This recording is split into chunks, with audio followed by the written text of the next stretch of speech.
a family legacy of courage and sacrifices. I stood before my grandmother's old trunk.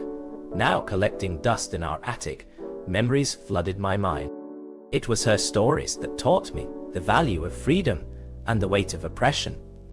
Her eyes would sparkle as she'd recount her own struggles under an oppressive regime.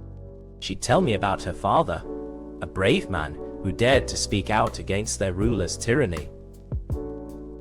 One fateful night he was taken by the soldiers, never to be seen again. My grandmother's words trembled with emotion as she recalled the anguish of being separated from her loved one and living in constant fear.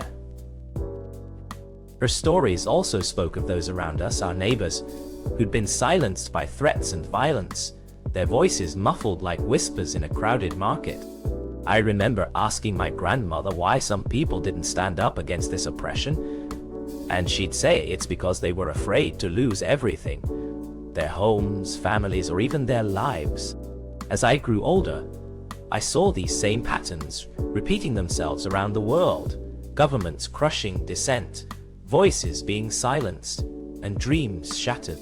The more stories I heard from people like my grandmother, the angrier I became at those who perpetuated such suffering.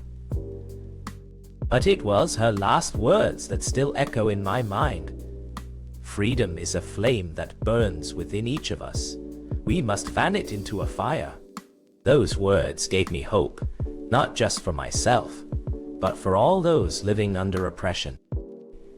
If one person's voice can be silenced, another can rise up to take its place. I carefully opened the trunk and pulled out an old photograph. It was my grandmother with her father,